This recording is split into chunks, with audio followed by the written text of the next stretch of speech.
Don't you want it? Don't you want it? Don't you want it? Don't you want it? Don't you want it? Don't you want it? Don't you want it? Don't you want it? You lose your little mind. 5, 10. Welcome to the Deadlights podcast. I'm your host, Sam. And I am Leslie. And I'm here. We're What? bringing you. We're bringing you this episode, yo. Yeah, we are. Yeah. And we're also bringing you Zach. Yeah. Special guest today. Welcome back, Zach. Thanks for having me back. First time in season 2. Yes, it is. Glad to have you here. The first episode that we had you on was The Ritual. No, it was The Omen, actually. Oh, The Omen. I forgot about The Omen. The That was original also a one. good one. That was very good. Yeah. I keep getting all the old school movies. Except for Yeah. The Ritual, but Except for The Ritual. Yeah, I think Omen was like 76, and then this is 78. So you're really keeping within the 70s. the same decade, the same like 2-year span. And today we got treated with a little bit of zombies in The Dawn of the Dead from 1978, written and directed by George A. Romero. Following an ever-growing epidemic of zombies that have risen from the dead, 2 Philadelphia S.W.A.T. team members, a traffic reporter, and his television executive girlfriend seek refuge in a secluded shopping mall. What a team of people we had. everything you need right there. Yeah, we're Yeah. taking all the boxes. Yeah, so Dawn of the Dead is a very infamous movie. I think we need to start there for a second. I would say in the zombie lore, this is a trailblazer. For multiple reasons. One being that George Romero is the director, and he, directed Night of the Living Dead, which was probably one of the biggest zombie movies to ever come out. And then this was his follow-up. We have Tom Savini, who is the special effects makeup designer, who is, again, a trailblazer in special effects makeup. And this was his first big film. And then also, we got Dario Argento and Goblin behind the music too. So we got like the coming together of a lot of really big horror icons at the time that weren't necessarily that big at the time. So I think this was a huge movie for not only the zombie genre or subgenre, but also all these filmmakers' careers. Yeah. Pretty big chapter marker. Well, damn. Now I know a lot of these names because of how many movies we've seen so far with them making these films. But yeah, I mean, we had a lot of zombies. A lot of zombies. A lot of zombies. And a lot of ways for them to get killed and run over and beat up. Pie to the face. Pie to the face. Why not? Just humiliation. Yeah, sure. Oh At that point, my God. everything you can think of under the sun we're doing to these zombies. Yeah. Yep. Well, I think let's just jump into these zombies. Let's jump into this horde with the can. We're talking about the filmmaking here. And one of the first things that I noticed in the filmmaking was actually the sound of this film. So loud. Very loud. So loud. Like, even that first scene, I mean, it's supposed to be chaotic. We're in a news station. People are trying to figure out, keep up with the reports that are coming in. But, whoa, it is, like, overpowering sound. You can't hear people talk at some points. No. This situation must be controlled before it's too late. They are multiplying too rapidly. It's chaos. And I was getting very overwhelmed, which I think was a really great emotion to embed. And I think they carried that really well throughout maybe half of the film because it's meant to make you feel like kind of overwhelmed, obviously, but also kind of like losing hope. You don't know who you're listening to. So, like, which opinions are you going to go and, I don't know, try to live your life Yeah. And in this? also for us coming in as the audience, these are the first things that we're seeing of the movie. We're trying to grapple with what's going on in the story. Meanwhile, we have all these characters moving around, quick edits, super loud sound. Keeps you on edge the whole time, which you would be if you were at the beginning of a zombie apocalypse. Everyone's trying to figure out how to react to this thing, and it's just becoming confusion. And for the first, What were they? They didn't make it to the mall till like, what, 20 minutes into the movie? If not longer than that, even. Yeah, it felt like it took them a sec to get to the mall. When they jumped into the mall was the first time that I felt that they had actually turned the sound down.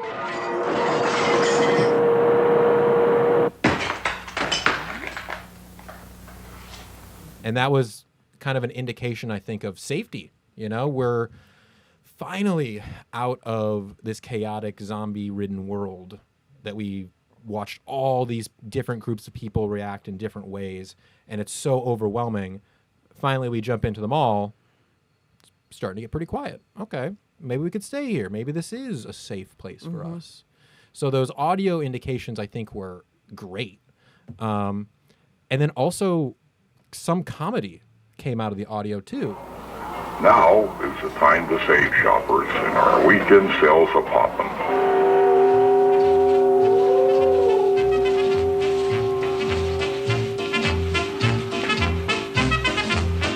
I mean, we kept getting images of lots of mannequins. So it's like they're meant to look like us, you know, so they can sell products. But also, like, they said they were doing some commentary on how the zombies are us. They're us trying to just move about their lives the way that they were before they got infected.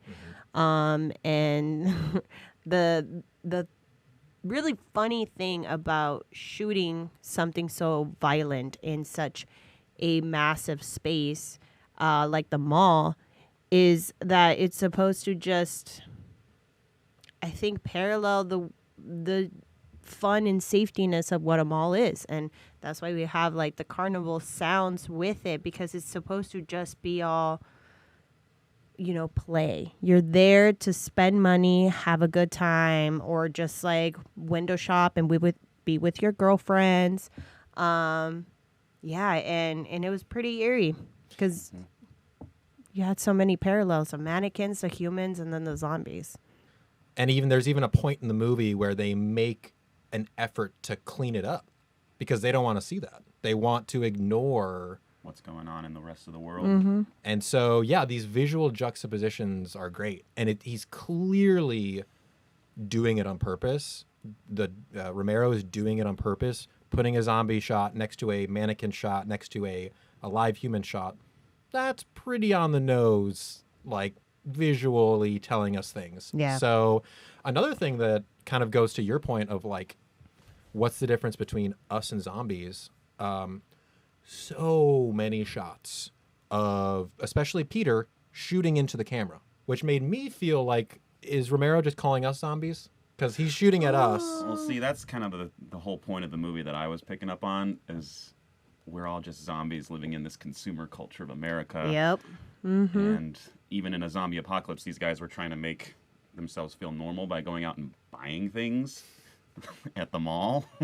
Even the zombies were being drawn to the mall by some subconscious normalcy they're trying to cling to, which I thought was really weird and interesting. What are they doing? Why do they come here? Some kind of instinct, memory of what they used to do.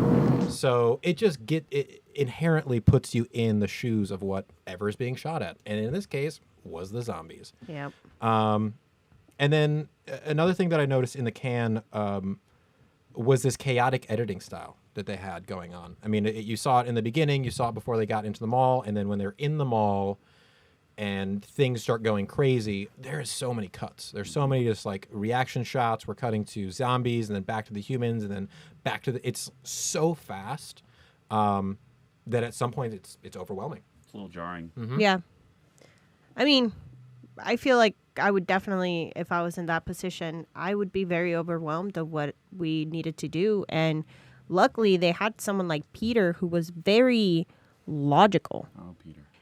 Everybody's, although some of them were a little weaker, just because they didn't have the proper training as Roger and Peter, they learned. They learned at the end. They knew that they had to survive, and they wanted to survive. So that was really cool. Also, storytelling and character arcs. Yeah.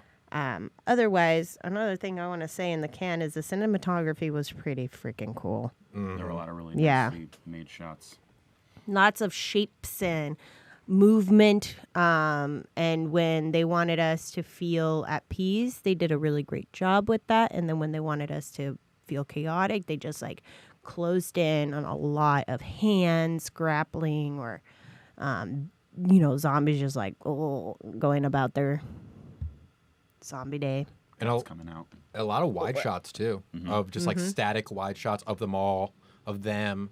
It felt like a person very small in a shot, and the space is huge. I think that makes it pretty unsettling. Also, it should be noted too that Romero has no.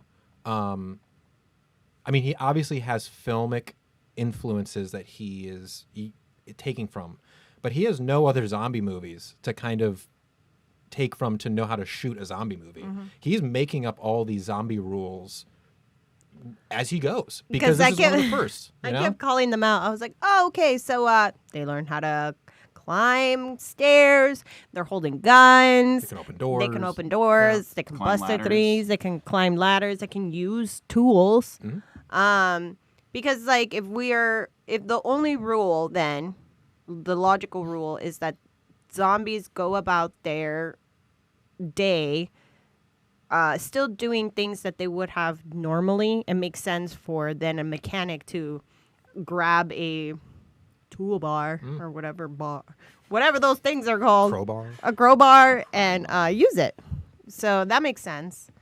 It is interesting that is a big element in this movie, that there is some tiny bit of humanity left inside of these zombies, just enough to remind us alive people that they were alive at one point. But it's interesting that that's not really a thing that is carried through other zombie movies after this. Maybe in Romero's universe, for sure. I know in Day of the Dead they play with that. But in a lot of these other follow-up zombie movies, they really just commit to like they're dead, they're done, nothing like humans, they're only driven by food, and there's almost no reminder that they were human at all. They kill for one reason. They kill for food. They eat their victims. Do you understand that, Mr. Berman? That's what keeps them going. I mean, that nicely leads us into the meat Slappy. of what they're talking about, and let's talk about them all. And Zach, you already mentioned it, but there is this massive consumerism theme going on here, and what consumerism does to us makes us zombies. This is an important place in their lives. And then I think also what he does really, really well, and why it takes so long for us to get to the mall, I think he takes the time to show how people are reacting to the apocalypse, the end of the world. And we see different ways that people react to the end of the world. The news station is trying to grapple with all the information coming out, and they're like, we got to get information out to people. Go, go, go. We have the country folk having a great time out there. It's a hunting trip. Yep. They're drinking. They're like, oh, I missed. There's one over there. Blow up the car. And they're buddies with the soldiers. They're taking pictures with them, and there's a like music montage that goes on with the with them. They're having a great time.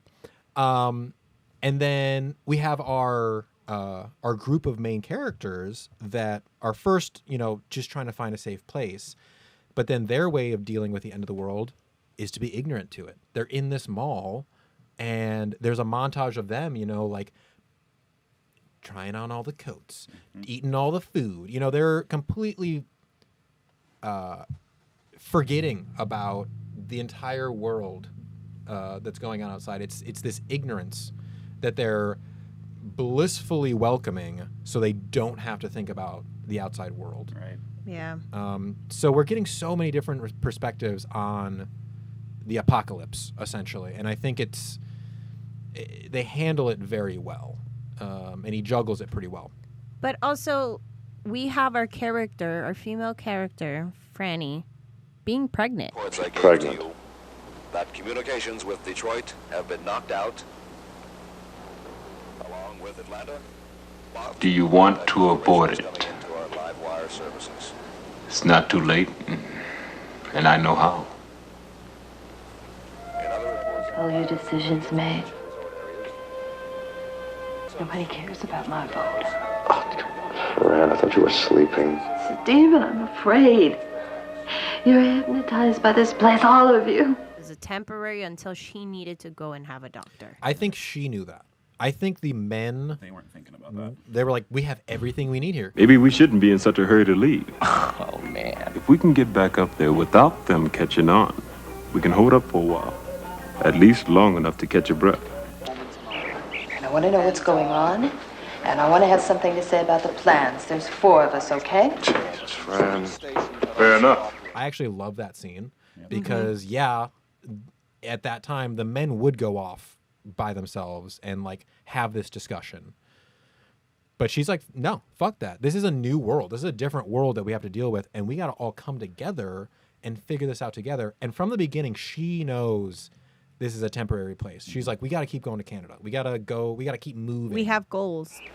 I don't know about you two, but I want to learn how to fly that helicopter.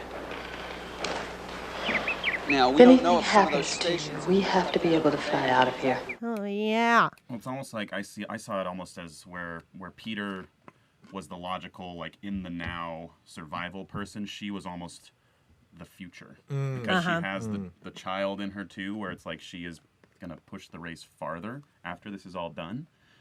And that one scene where they're sitting and having their little dinner together, and he like proposes to her, and she just goes, no, like it's not real. We can't, Stephen, not now. Wouldn't be real. One, this whole thing we've got going right now is not real anymore. And like even just the institution of marriage is a thing of the past. Like that doesn't matter. Like No. we need to stick together and survive, not like worry about whether or not you're married when I have this baby. And that scene was so good because it came at the end of their like hedonistic montage of them just giving themselves to the mall and just giving into this fantasy. And then that brought us out of it. Her denying that proposal. Finally, someone remembered the outside world. And you're totally right. She was the one that continually reminded people there's zombies out there. We cannot stay here for too long. Like this is not going to work forever. Right. That was a great tie. Man, this meat is great. This is some good meat. And one thing I want to say about her, Franny, apparently when they were making this movie, Romero had written in like auditory reactions from Franny, like screams. Like he wanted her to scream way more, but she actually didn't scream at all during this movie. And that was like a choice from the actor. She was like, I don't think that this character would scream. I don't think that she would break up like that. And Romero was like, I was taught a lesson a little bit about, I was like, about, how we should depict women in film. Wow. There's an actress right now, Anna Joy Taylor, right? Did I say it right? Anna Taylor-Joy. Anna Taylor-Joy. My bad. Anya. Sorry. Anna, God damn it. She talks about the female rage in one interview, and she states how she has to also, when it comes to male directors and screenwriters, that she has to like kind of educate them on how at least her female character in that movie would react. Right. And she's like, no, you wouldn't just sit down and just quietly just like have one tear coming down. No, I will get pissed off and I will scream. So I was like, yeah, let's get some real female emotion out there and not just have them be like, and then throwing themselves and being absolutely useless. And that goes back to, the filmmaker being open to collaboration. I think that whether it's gender or race or whatever, the filmmaker should be open to being criticized about how they're portraying people and then want to learn Yeah. better how to portray people. And I'm so happy that Romero is one of those guys because he is such a big name in filmmaking in general. And then to know that probably the reason is because he's so open to his actors and to his crew. I've only heard that how Romero runs a set is it's not his film, it's our film. We are making a film together. Because It's a that, collaboration. yeah. It's everybody's putting their own pieces into this big project. And everybody cares more. I'd say maybe 15 people at the most. And we just put everybody together and started to talk about how we're going to pull this off. It's the our gang style of shooting. You know, let's make a film. Let's get to the cook. Let's do it. Let's get to the cook. How do they actually present these ideas for us to digest? And I think that does go back to the visual filmmaking that Romero is playing with. I mean, we already talked about them all. It's one big symbol of consumerism, capitalism. It's this thing that can be very bright and blinding to the world. And they do get blinded by it. They get brought in by the sheen of having everything at your fingertips.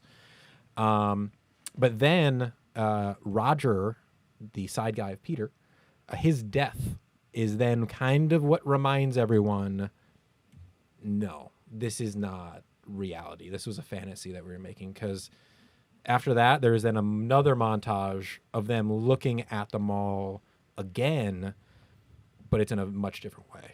It's in a much more like a mourning way. Like they're mourning Roger, but they're also mourning the fact that the old world is dead. Great, and when you finish the roll, we'll drop it off at the drugstore. Everybody is disheartened by the shatter of the illusion. It's just you can't live like that. You not even if there is no apocalypse, you just shouldn't. Yeah. You have to face it.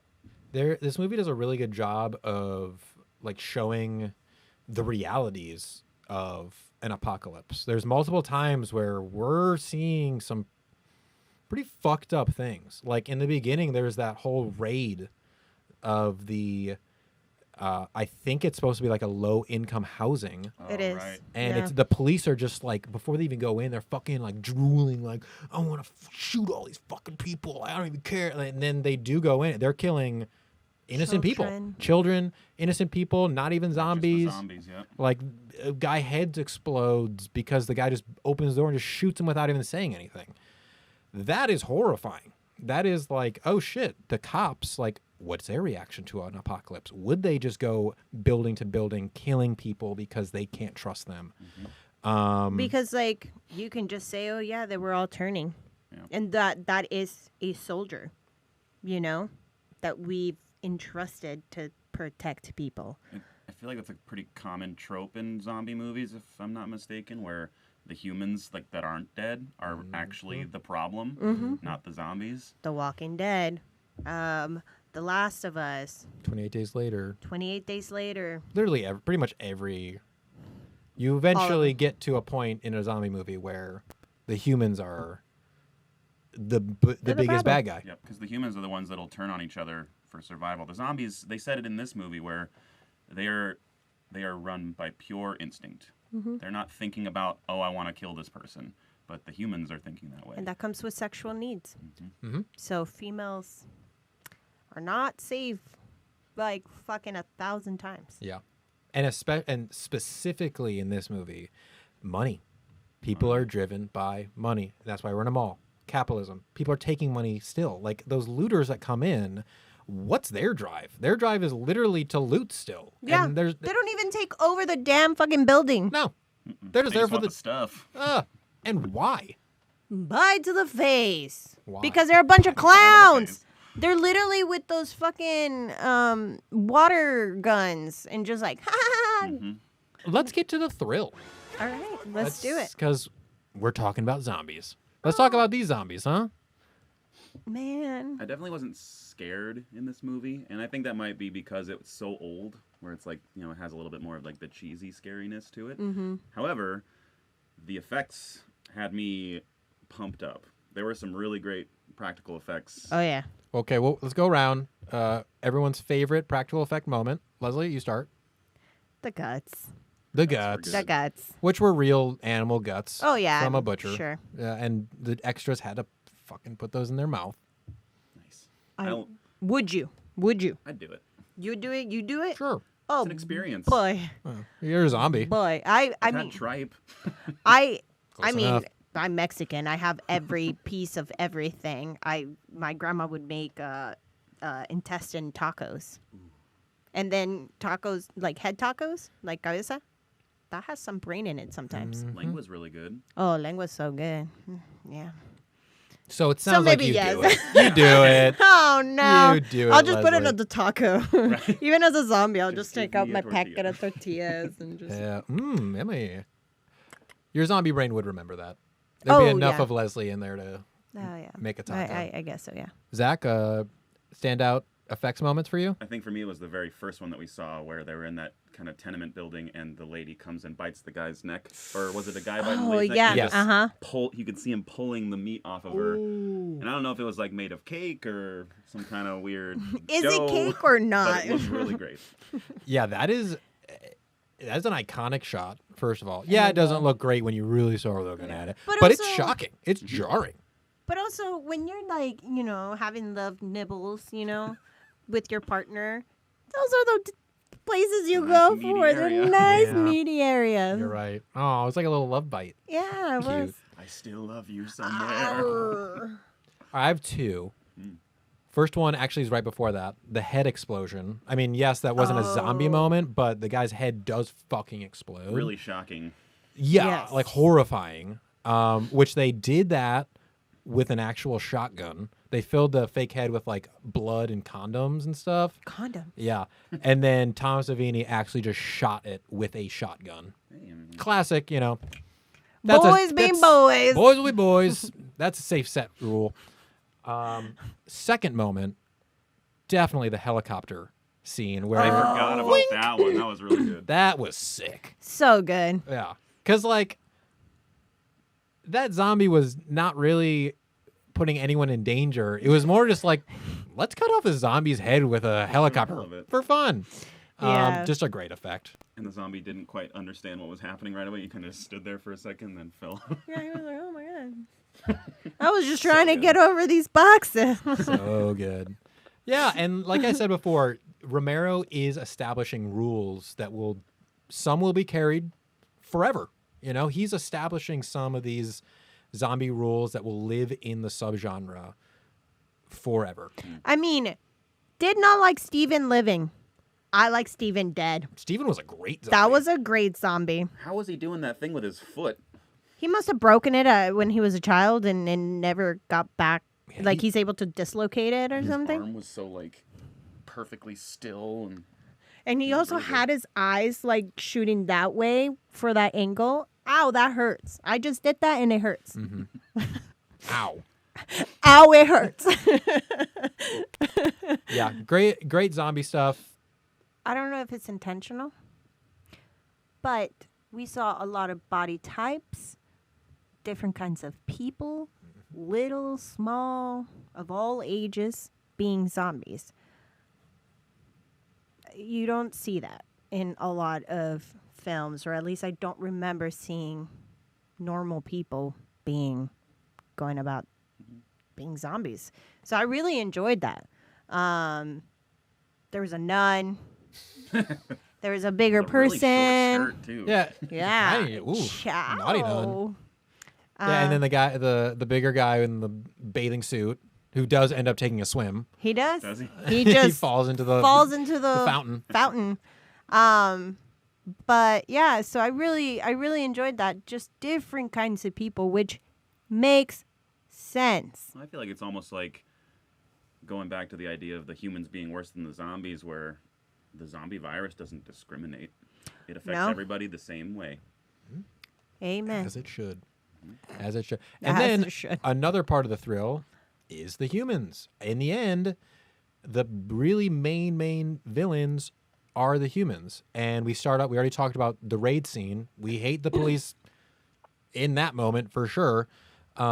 But then even when like the group comes together in the mall, there's a little bit where they're on edge with each other. Like Roger and Peter do not get along with Steven for a little bit. So They were part of that raid scene at the beginning. So they were part of the bad guys. Yeah, and they don't know if they can trust this guy and this woman. Steven and Franny don't know if they can trust Peter and Roger. So even within the group, there is some mistrust at the beginning. And then it's really driven home at the end when the looters come in and they don't give a shit. Right. Like they'll kill humans, they'll kill zombies. They're there to be the kings of the ashes, essentially. Yeah. And that is the kind of world that you're going to have to get adjusted to. So it's not necessarily like, are you weak? It's like, are you able to do everything you must to protect yourself and others that you love? Adapt to the new world. Yeah. Because trust is a weapon in this kind of world, too. So. Damn. All right, let's get to the ride. Yeah. Let's get to the final ride. Let's bring it home. It was a 2.5 hour movie, which I think is probably one of our longer films that we've watched on this podcast. I was entertained the whole time, quite honestly. Didn't feel that long. It felt driving the entire time. Look, I was just hungry. That's the only. Zombie. Man, they took out like a turkey leg at one point. Oh, yeah. I was like, Who did that come off of? Yeah. Was that off the big guy or the gymnast? Yeah. Meaty. Yeah. Yeah, but it really felt like it. If they weren't running from zombies, they were trying to problem solve. If they weren't doing that, they were indulging in the mall. And there was a lot of fun stuff in the mall. And that's the thing about shooting in a mall. You can do all the like crazy fun mall stuff, like the zombies going up the escalator, you know? Yeah, they were just like, what's going on? What's Sorry. going on? Driving through the mall, you know? Running through all the stores. Those moments when they were kind of running through the mall, like shooting this, just seems like so much fun. And I can kind of tell like Romero is probably just coming up with ideas on the spot too. Yeah. Just go over there and start putting on coats. Yeah, why not? Romero was the friend of whoever owned the mall, so he was. So they were shooting in this mall, and they had to shoot overnight mostly because it was off hours. So it was like, I think it was like 11 to 7 a.m. they had to shoot. But imagine being the person that like worked right there at that JCPenney's and had to like pick up all the broken Those glass. bastards. God damn it. Must have been Cleaning up tire marks on the floor. Yeah, the motorcycles through the mall, I was like, yeah, this looks like fun. I think the pie scene was a little too much, to be honest. What do you mean? That, because I know, too, like, Romero was trying to be blatantly funny with some of these. He was like, I want some things to be funny, and let's just go for the pie thing, because why not? Why not? What else can we throw at him? To me, that's almost just like, everything else is almost ironic funny, where it's like you're in a mall and like these things are happening during a zombie apocalypse in a mall, and that's like just inherently funny. But the pie scene almost felt like, let's try to be funny. Right. Yeah. And that did not work really for me. I mean, not only were they taunting and playing with the zombies like they were just toys, but they were really wasteful. They were not caring. They were not caring about the substance. They just were literally looting and just trashing the place. I think the pie in the face gag is only really funny if the person you're pieing has dignity. That's true. Oh, what? Oh. They didn't know were what was like, going on. oh, Like, wow. oh, okay. Why have we been going after humans? This pie's really good. Yeah, it's like pieing a dog in the face. Right. Like, what the hell? Yeah, that's just awful. Fucked up. There were a lot, because we're talking about a legacy film. We're talking about a film that's inspired a lot of films. I saw a lot of examples that people took from, and I wrote down a couple of them. Ooh. One of them was at the beginning when we see the priest. Again, another backlit moment. The priest comes out of the weed-filled room. He was hotboxing that room. And he's fine. But that reminded me of a scene in 28 Days Later when Cillian Murphy after he wakes up for the first time, he's walking through the streets of London and there's no one there. And so where does he go? He goes to a church because that's all he can think of to do. Goes to a church and then finds a priest, but that priest is infected. Oh. It's a very similar shot, too, of like the reveal of the priest. Oh. So Danny Boyle, I think, was definitely referencing some Dawn of the Dead there. Mm-hmm. Also, remember those guys that we met at the police station? Where you headed? Downriver. We got an idea. Maybe we can make it to the island. What island? Any island. Their plan was to go to the boats, which is actually how the remake of Dawn of the Dead ends. They decide to leave them all and head for a boat and go to an island at the end of that movie. Definitely a reference to the original Dawn of the Dead. Zack Schneider, not Zack Strohman. You were like, what? I'll take credit for that. The last reference that I saw or noted of, I'm sure there's many more, in this movie was when they land the helicopter and they have to refuel it for the first time. There is this crazy like crazy sound going on in the back. It's like a really weird wah wah wah.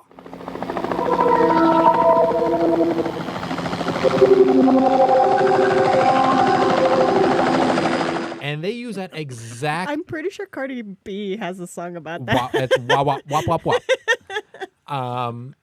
They use that exact same sound effect at the beginning of Shaun of the Dead.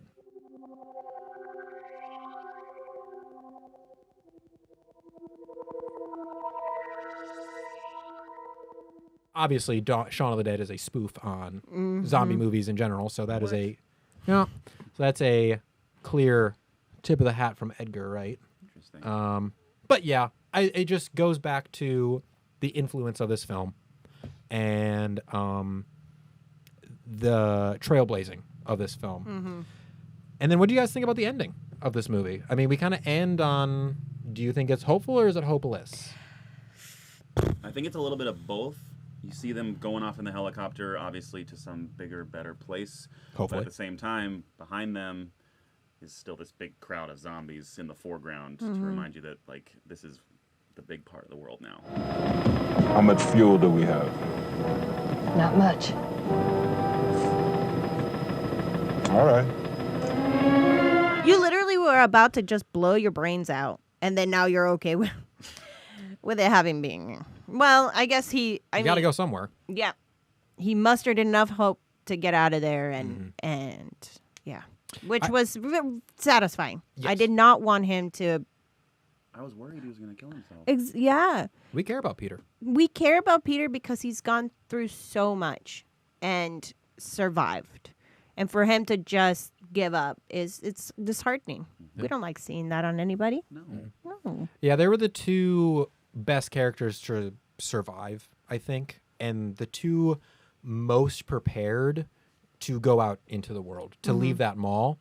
Yes, it's hopeless in the sense of they're going to run out of fuel soon, and also they're going to have to land somewhere in the zombie apocalypse. But of those people that we saw in that mall, they are the most equipped to handle the new world. When there's no more room in hell, the dead will walk here. Dawn of the Dead, y'all. 1978. Wow. Classic. Glad we fit it in to this season. Let's get these Smash Pumpkin ratings. Yeah. Shall we? Smash them up, smash them down. Do you have a number? Zach, do you have a number? I'm going to give it a 4.8. Oh my God, that's exactly what I was gonna give it. 4.8. Guess what? I was gonna give it a 4.8 too. No way. I swear to God. No. I swear to God. I was thinking about that before. I think that's pretty good consensus there. Pretty good consensus. Yeah. So let's go around. Why'd you give it that rating? I really enjoyed it. I was very entertained the whole time. I would agree with you. The one thing that kept me from giving it a perfect score, just because I don't think anything's perfect, but also there were some silly moments that kind of took me out of it that could have been taken out, but other than that, I thought it was really entertaining and fun to watch. Agreed. I love the kills. I absolutely enjoy how many zombies and kills there were. I think that's one of the biggest reasons why it might be 2 hours and a half, just because they really wanted to showcase, this is a zombie movie. So I really, really like that. I agree. At first, it's been a while since I saw this movie. When I was going into this movie, I was like, man, it takes them a while to get to the mall. And I don't know if I like that. But I do like that. After watching it and thinking about it, I do actually really enjoy that because it gives us time to, first of all, get familiar with the characters that we're going to be spending 2 hours with. Second of all, show how the world is adapting to apocalypse. Mm-hmm. And we're at a point where it's the beginning of apocalypse. It's not even like deep into it where it's desolate and most people are zombies. We're at the beginning. So we're at like, how do humans actually react to the end of the world? And I think that they juggled that very, very well. And that is why, and then the pies. That was the point too that I took off. Pies, I'm like, we don't need that pie scene. Cut it. Just fucking cut it. But everything else I think was so successful. I can see the pie scene working in a spoof. Shaun of the Dead. Yeah. They didn't even they didn't use throw the vinyls at them. Yep, there you go. Dawn of the Dead, y'all. Yeah. Wow. Really good fucking pick. Let's see what we're getting next week. Huh? Yeah. Let's see what we got. Zach, if you want to Is that grab me? that bucket. Yes. I always love this part. So dig in there, grab one, and then when you pick it, read the log line first, and we're going to try to guess Oh, yeah. what we're getting next week. So You guys got a lot in here. Oh, yes. I'm picking from the bottom of the barrel. Nice. Enough for 10 years 10 or years, more. at least. For the rest of our lives. We'll be old. All right. French dancers gather in a remote, empty school building to rehearse on a wintry night. The all-night celebration morphs into a hallucinatory nightmare where they learn their sangria is laced with LSD. Are we watching A24's Climax? Correct. Hey! Climax. I've not seen this one. So I had gone to the movie theater by myself, and I had wrote it down on my notes because I wanted to see it. So you And haven't I seen it never either? did. No. Perfect. We're I getting never one did. that neither of us had seen. We're going from the 70s to the 2010s. Love that. Love that jump. Well, awesome. Thank you so much for being here, Zach. Thank you for having me. I love doing this with you guys. It's always such a pleasure to have you here. I know you got a lot going on, so please plug yourself. I'm currently releasing a lot of music. I've been remixing, remastering a lot of old stuff that dates back to almost 12 years ago at this point. You can find me on Instagram _stupid_fingers_. I'll be posting all of that on there. Link in the bio for a bunch of different artists that I've been working with, including myself. And yeah, that's about it on me. Yeah. Awesome. That's awesome. Well, you can follow me on Color Me Leslie. I don't got much going on. Me too. Besides I got this. this. Yeah. Yeah, you can find me at BP Richie T. Also, check us out at the Deadlights Pod. Yeah. And also Playground Social, which is the studio that we're recording this We from. are here. But until next time, let's get spooky. Ooh. I want the deals at the mall.